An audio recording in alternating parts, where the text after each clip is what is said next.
दोस्तों, पुराने समय की बात है। एक विशाल और संपन्न राज्य पर एक राजा का शासन था। वह न केवल बुद्धिमान और समझदार था, बल्कि अपनी प्रजा का सच्चा हितैषी भी था। जनता राजा से प्रेम करती थी और उसकी खूब तारीफ करती थी। परंतु राजा की एक गहरी चिंता थी। उसकी अभी तक शादी नहीं हुई थी। वह एक ऐसी रानी की तलाश में था जो सिर्फ सुंदर ही नहीं बल्कि बेहद समझदार भी हो। राजा सोचता, मेरी रानी ऐसी होनी चाहिए कि उसके आगे विद्वान भी नतमस्तक हों और सुंदरता में रति भी शर्मा जाए। परंतु समय बीतने पर भी ऐसी कोई लड़की उसे नहीं मिली। राजा की बढ़ती चिंता को देखकर उसके वफादार मंत्री ने उसे सांत्वना दी और उसे एक सुझाव दिया।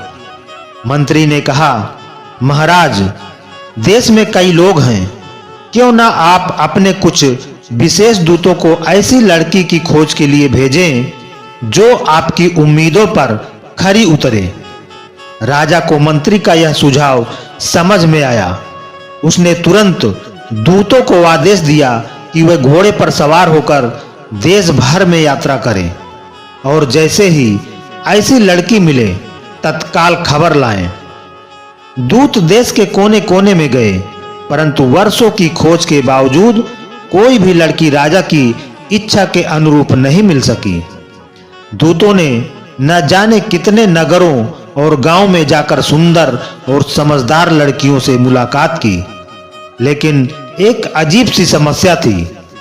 जो लड़कियां बेहद खूबसूरत थीं, उनमें अकल का अभाव था और जो अकलमंद थी वह इतनी सुंदर नहीं थी।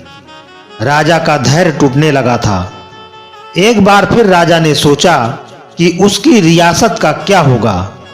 वह अपनी गद्दी के लिए एक योग्य और समझदार उत्तराधिकारी चाहता था, परंतु उसे कोई उपयुक्त रानी नहीं मिल रही थी।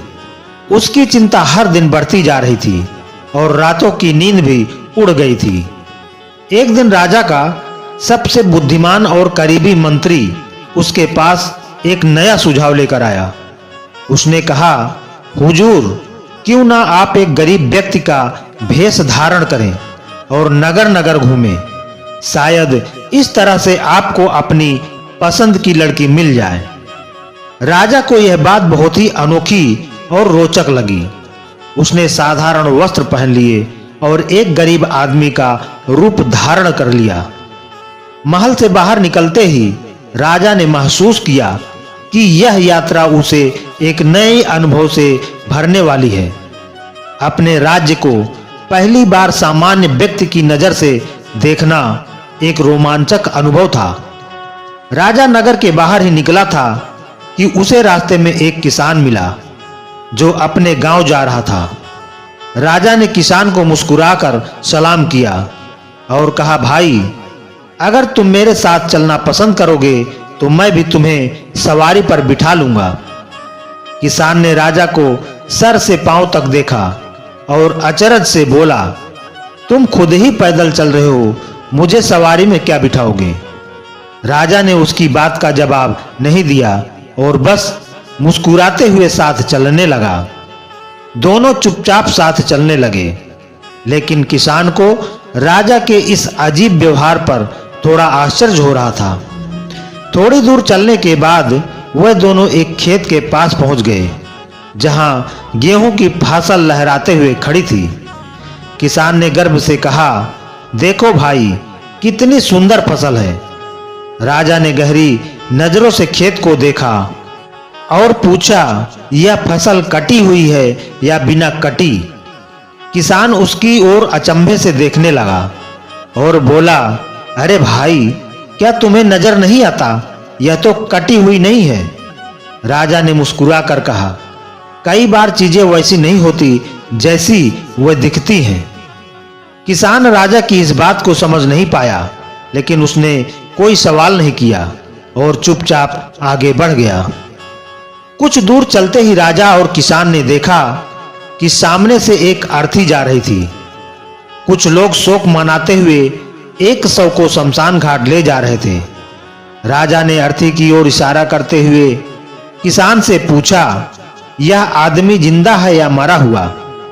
किसान राजा की बात सुनकर हैरान रह गया और बोला, क्या तुम अंधे हो? यह मर चुका है, तभी तो लोग इसे शमशान ले जा रहे हैं। राजा ने फिर धीरे से कहा, कभी-कभी इंसान मरने के बाद भी यादों में जिंदा रहता है। किसान राजा की इन उलझी बातों से और भी अधिक चकित हो गया, पर कुछ नहीं बोला। धीरे धीरे चलते हुए दोनों को शाम हो गई और किसान का गांव पास आ गया। किसान ने राजा से पूछा, तुम कहां जाओगे भाई? तो राजा ने कहा, मेरी मंजिल अभी बहुत दूर है, परंतु अब रात हो गई है और मुझे भूख भी लग रही है। किसान ने सोचा कि यह बेचारा रात में कहां जाएगा और कौन जाने इसके पास पैसे भी हो या नहीं। वह सोचने लगा कि इसे अपने घर ले जाकर एक रात के लिए पनाह दे दूं। उसने कहा, भाई, हमारे गांव में कोई सराय नहीं है, अगर चाहो तो मेरे घर पर रात बिता लो, सुबह होते ही चले जाना। राजा ने किसान के निमंत्रण को स्वीकार किया और दोनों किसान के घर की ओर चल पड़े। घर छोटा सा था, लेकिन साफ सुथरा और बेहद सादगीपूर्ण था। घर में एक दिया जल रहा था, जिसकी रोशनी में घर की दीवारों पर छाया नाच रही थी। जैसे ही वह अंदर पहुंचे, किसान की पत्नी ने अपने पति को एक अजनबी के साथ देखा तो थोड़ा हैरान हुई। उसने विनम्रता से राजा का अभिवादन किया। तभी एक छोटे कमरे का दरवाजा खुला और वहां से एक सुंदर लड़की बाहर आई। उसकी सुंदरता देखकर राजा ठहर सा गया। ऐसा लगा जैसे चांदनी धरती पर उतर आई हो। लड़की ने धीरे से राजा को नमस्कार किया और एक ओर खड़ी हो गई। राजा ने चारों ओर देखा और मुस्कुराते हुए बोला, कितना सुंदर मकान है, लेकिन एक ईंट की कमी है। किसान यह सुनकर थोड़ा हैरान हुआ। उसने सोचा, इस घर को बनाने में मैंने अपनी उम्र भर की मेहनत लगा दी और यह आदमी कहता है कि एक ईंट की कमी है। किसान ने थोड़ा झुंझला कर कहा, अच्छा भाई, बातें छोड़ो और हाथ मुंह धो लो, खाना तैयार है। उसकी पत्नी ने आलू और साग की सब्जी बनाई थी और मेहमान के लिए हलवा भी बना दिया। सबने मिलकर भोजन किया। खाना खत्म करने के बाद राजा ने कहा, रात में भोजन के बाद थोड़ा टहलना सेहत के लिए अच्छा होता है। मैं थोड़ी देर बाहर घूमकर वापस आ जाऊंगा। ऐसा कहकर राजा वहां से चला गया। तभी किसान ने दरवाजा बंद कर दिया और अपनी पत्नी और बेटी को अजीब बातें बताने लगा। उसकी बेटी, जो बड़ी ही समझदार थी, उसने सब बातें ध्यान से सुनी। मुस्कुराते हुए बोली, पिताजी, वह कोई साधारण व्यक्ति नहीं, बल्कि बहुत बुद्धिमान लगता है। उसकी बातों में गहरा अर्थ छिपा है। किसान चौंका और बोला, तुम्हें सच में ऐसा लगता है? उसने तो ऐसी बातें की कि मेरे सिर के ऊपर से गुजर गई। किसान ने अपनी बेटी से पूछा, जब हम पैदल चल रहे थे तब उसने मुझसे कहा कि अगर तुम मेरे साथ चलना पसंद करोगे तो मैं भी तुम्हें सवारी पर बिठा दूंगा। भला कोई समझदार आदमी ऐसी बात कहेगा? उसकी बेटी मुस्कुराई और बोली, पिताजी, उसका यह मतलब नहीं था कि वह सच में तुम्हें सवारी पर बिठाए। उनका मतलब था कि यदि तुम साथ चलोगे और बातें करोगे तो यात्रा का अनुभव सुखद हो जाएगा। तुम्हें ऐसा लगेगा मानो तुम सवारी कर रहे हो। किसान उसकी समझदारी पर अचंभित रह गया और फिर अपनी बेटी के तर्कों को मान लिया। किसान को यह बात समझने में थोड़ा समय लगा, लेकिन फिर उसने सोचा, अगर कोई इंसान बहुत अच्छा और नेक है तो लोग उसे उसकी मृत्यु के बाद भी याद रखते हैं। उनकी बेटी ने फिर कहा, जब किसी की मृत्यु होती है तो वह उसके अच्छे कार्यों के कारण जिंदगी में जीवित रहता है। उसने शमशान घाट की ओर इशारा करते हुए यह सवाल किया था ताकि वह बताया जा सके कि लोग किसे याद रखते हैं। किसान हक्का बक्का होकर अपनी बेटी को देखता रहा। वह उसके शब्दों को समझने की कोशिश करता रहा और धीरे-धीरे उसने महसूस किया कि वह लड़की सच में बहुत बुद्धिमान है। अब किसान ने राजा के द्वारा पूछे गए दूसरे सवाल पर ध्यान दिया। जब उसने गेहूं की फसल को देखा था, किसान ने पूछा, उसने मुझसे फसल के बारे में क्यों पूछा? क्या वह कुछ समझाने की कोशिश कर रहे थे? बेटी ने कहा, पिताजी, कई बार किसान अपनी फसल काटने से पहले ही उसे बेच देता है और जब फसल बिक जाती है तो उसे काटा हुआ मान लिया जाता है। उनका यह सवाल इसी कारण था। वह यह जानना चाहते थे कि उस खेत का मालिक क्या इस फसल को पहले ही बेच चुका था या नहीं। किसान फिर से समझ गया कि राजा की हर बात में गहरी सोच छिपी होती थी। जब राजा ने किसान के घर के बारे में टिप्पणी की कि मकान बहुत अच्छा है लेकिन एक ईंट की कमी है, तब किसान ने सोचा कि उसने यह कैसे कह सकता है, जबकि हर घर हर कोण से उस सुंदर था। लेकिन लड़की ने यह राज खोलते हुए कहा, पिताजी, वह मकान की ईंट के बारे में नहीं बल्कि मेरे दांत के बारे में कह रहा था। जब मैं बात करती हूं तो मेरे एक दांत में कमी दिखती है। राजा की टिप्पणी का मतलब यही था कि वह मुझसे बात कर रहे थे, न कि मेरे घर से। किसान ने यह सुनकर बहुत सोचा और फिर खुद को राजा के अजनबी तरीके को समझने के लिए तैयार किया। राजा ने देर रात तक छुपकर उनकी बातचीत सुनी। जैसे ही लड़की ने अपनी बात खत्म की, राजा ने दरवाजा खटखटाया। किसान ने दरवाजा खोला और राजा ने मुस्कुराते हुए कहा, तुम्हारी बेटी बहुत बुद्धिमान है।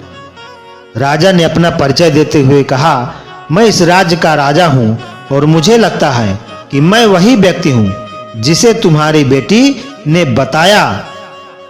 किसान और उसकी पत्नी यह सुनकर चौंक गए।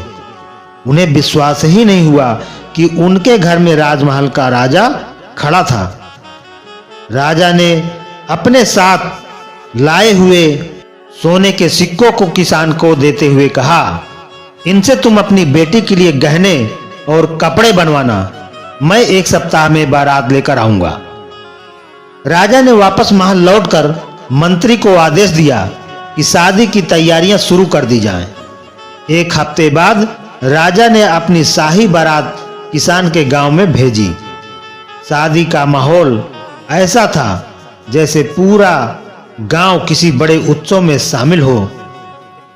राजा ने आसपास के सारे गांव को शादी में आमंत्रित किया और चारों ओर खुशी का माहौल छा गया। किसान और उसकी पत्नी की आंखों में आंसू थे, क्योंकि उनकी बेटी अब राजमहल की रानी बनने जा रही थी। उन्होंने राजा के साथ अपनी बेटी का भविष्य देखा और खुद को बहुत ही भाग्यशाली महसूस किया। किसान और उसकी पत्नी ने अपनी बेटी को रानी के तौर पर देखकर अपने जीवन का सबसे बड़ा गर्व महसूस किया। जब बारात गांव में पहुंची तो ऐसा लगा जैसे गांव में मेला लग गया हो। ढेर सारी रथों और बैलगाड़ियों के साथ राजा की बारात आई। किसान की बेटी ने खुशी के मारे आंसू बहाए, क्योंकि वह नहीं जानती थी कि उसका सपना इस तरह सच हो जाएगा। जब शादी संपन्न हुई तो राजा ने अपनी सुंदर और बुद्धिमान रानी को महल में ले जाकर उसे सम्मानित किया। अब राजा भी बहुत खुश था कि उसे वह रानी मिल गई थी जो उसकी कल्पनाओं से कहीं बढ़कर थी। राजा और रानी का जीवन सुख और समृद्धि से भरपूर हो गया। रानी अपनी समझदारी और खूबसूरती के कारण पूरे राज्य में प्रसिद्ध हो गई। वह हमेशा राजा की मदद करती और राज्य के लोगों के लिए काम करती थी। राजा भी उसकी समझदारी से प्रभावित था और उसे अपनी सबसे बड़ी शक्ति मानता था। दोनों का जीवन बहुत शांतिपूर्ण था और राज्य में कोई भी दुखी नहीं था। रानी और राजा दोनों ने मिलकर राज्य को समृद्धि की ओर अग्रसर किया। किसान और उसकी पत्नी खुशी से जी रहे थे और उन्हें गर्व था कि उनकी बेटी अब एक महल की रानी बन गई है। तो दोस्तों, आज की कहानी यहीं पर समाप्त होती है। आपको ये कहानी कैसी लगी कमेंट करके जरूर बताएं और वीडियो को लाइक करके ज्यादा से ज्यादा शेयर करें। और इसी तरह की कहानी सुनने के लिए हमारे चैनल को अगर सब्सक्राइब नहीं किया है तो सब्सक्राइब जरूर कर लें। धन्यवाद।